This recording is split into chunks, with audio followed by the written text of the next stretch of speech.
After leaving Fillmore, Utah, under some very cloudy and rainy skies, with even a bit of hail mixed in, we proceeded north through the Beehive State, staying one more night in Tremerton, Utah. The next morning, we were back on the road, again driving north through Idaho and into Montana. Although Utah's geography and climate were a nice change from where we started in Phoenix, Montana's geography was really becoming quite stunning.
So this is the Countryside RV Park out here in Dillon, and it is completely different from where we came from, which was the Phoenix metro area, which was nothing but brown and desert and dirt.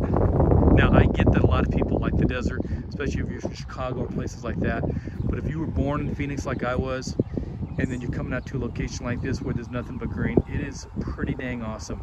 Anyways, we are here the next 2 nights. I'm not exactly sure what we're going to be doing next 2 nights. There is a ghost town nearby.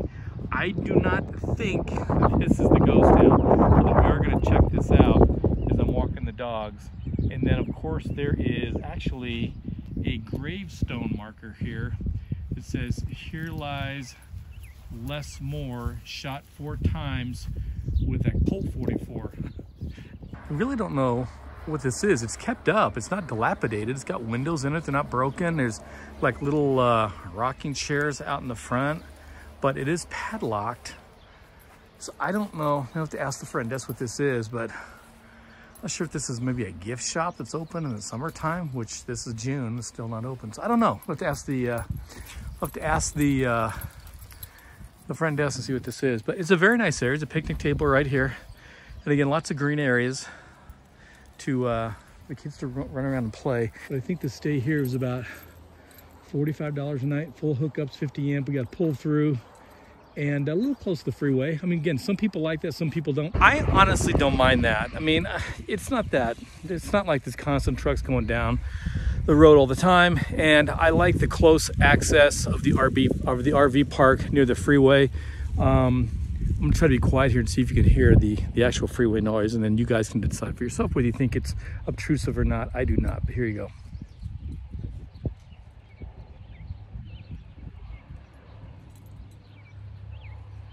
Not sure if you can hear that or not. There's a little bit of car noise. I don't even mind that at night. I mean, it's kind of relaxing actually.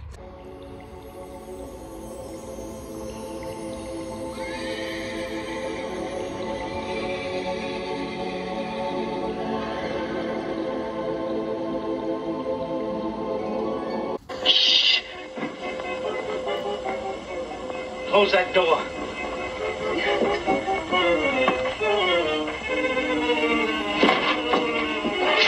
Can't go to sleep. I'll have ghost trouble all night long. All right, I'll take a look. Now lie down. You look like a 3-year-old child. Even if there was a ghost, there's nothing to be afraid of.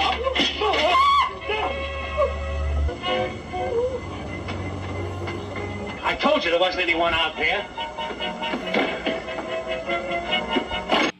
All set? So where are we headed to today, Karen? A ghost town. You're not gonna get scared, are you?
Bannack State Park, and we're not at the ghost town yet. Not the cold town, the ghost town yet. But we're, what's that? I'm goofy. Anyways, because I'm doing narration. Anyway, so we're walking down to a point of interest just outside of the ghost town. Let's see what's down here.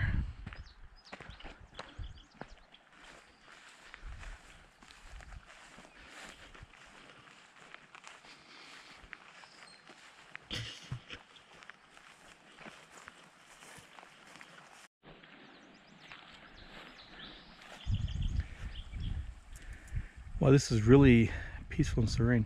This is Grasshopper Creek, and this is where they found gold, or discovered gold, discovered gold, in about, I believe it was 1864. And they said the population of the small community of Bannack swelled to nearly 3,000 people because they had their own mini gold rush here. And this is the location, although it's obviously not here now, this is the location of the first electric gold dredge. Get out of my phone. Get out of here, Sean.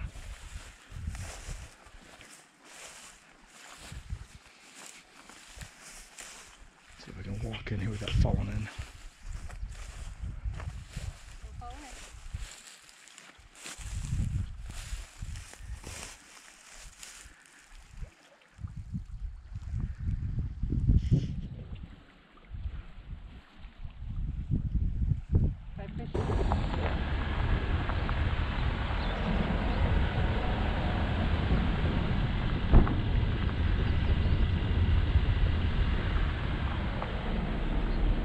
The serene and peaceful beauty of this state park was amazing.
This is the ghost town. This is actually pretty cool. We have to stop in the visitor center first.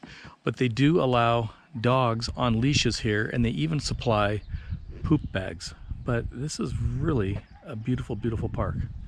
So we're gonna go check in here, see what we gotta do. And if you're gonna stay in a lot of state parks or anything, it might be wise to get the passport.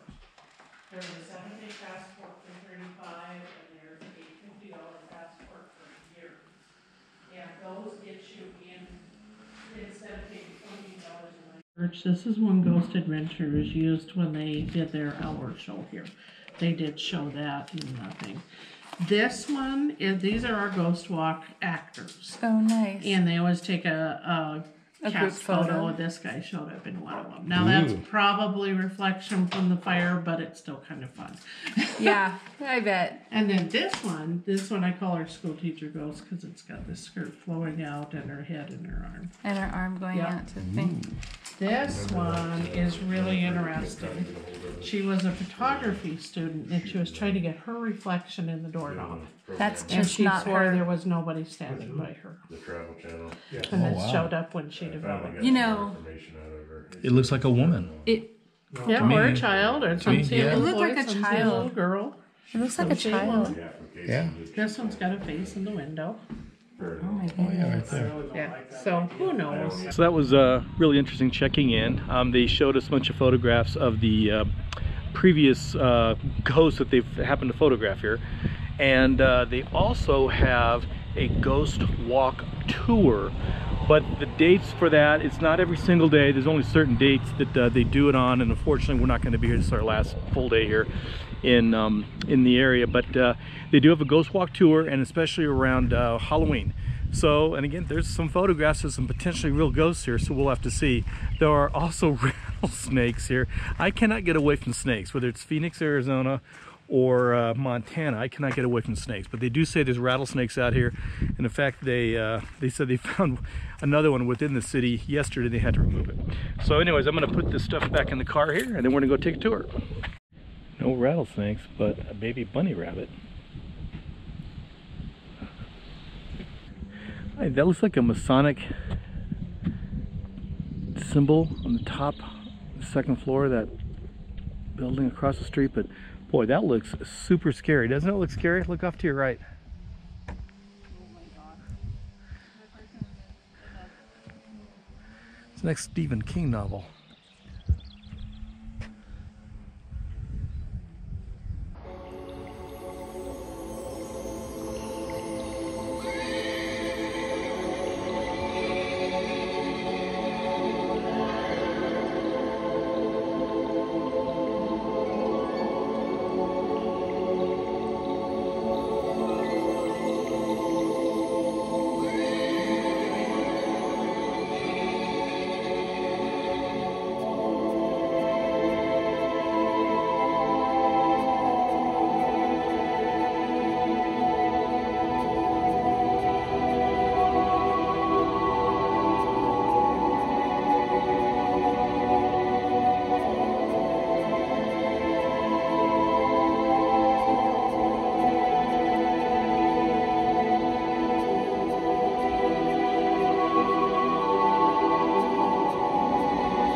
Although we didn't find any ghosts, Bannack still is an amazing location to take some fantastic photographs.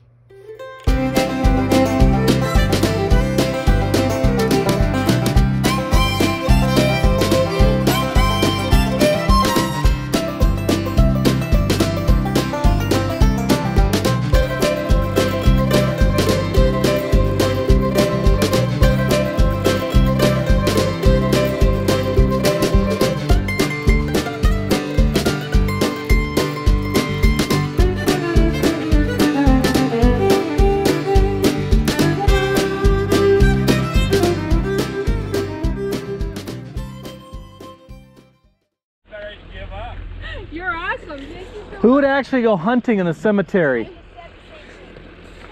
Well, we didn't find any ghosts at the Bannack ghost town, so now, of course, we're at the Bannack cemetery looking for ghosts. But keep in mind, there's no hunting.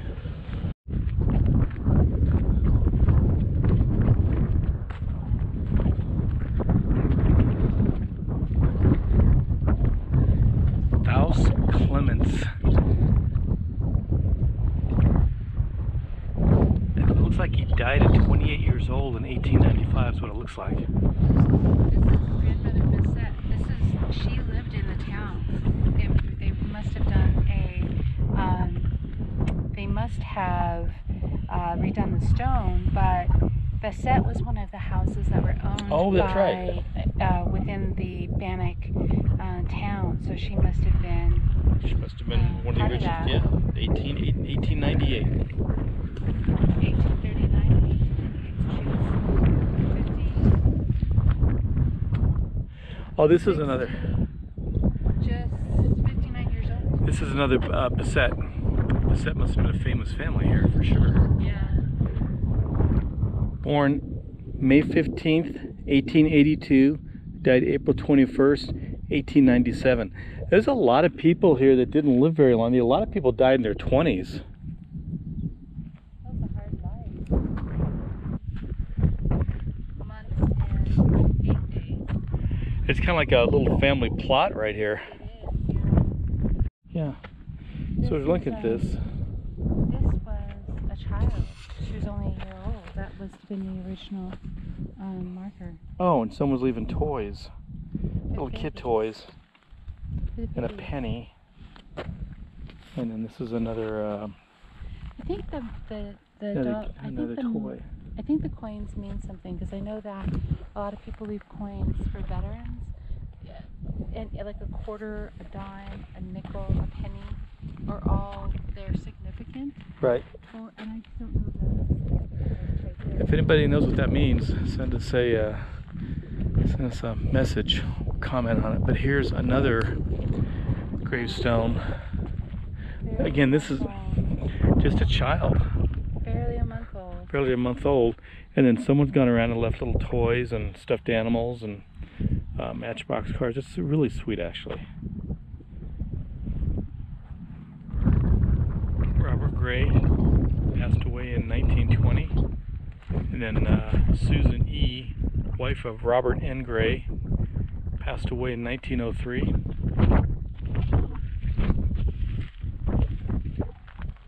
And then their son, who passed away in 1891. Death but a path that must be rode if man would ever pass to God. So we're at the cemetery. We're at the second cemetery of Bannack, and this apparently is from about 1870 forward until I think some of the latter ones were saying around 1910 or 1920 in that time frame, I think. And then there's apparently another cemetery that sits on top of a hill that overlooks the town, and it is supposed to be the original cemetery started in 1862. Yeah, and this is on the, I guess might describe as the main road heading into the park. If you're going to come to the cemetery, I guess kind of a neat thing to do is obviously some people, maybe their children, have left small toys and Matchbox cars and stuffed animals. So that concluded our 2-day stay in Dillon, Montana. What a really wonderful experience. Anyways, if you like the video, please hit subscribe. And if you want to go one step further, hit the little bell symbol so you get notified on any upcoming videos. And our next video is Glacier National Park.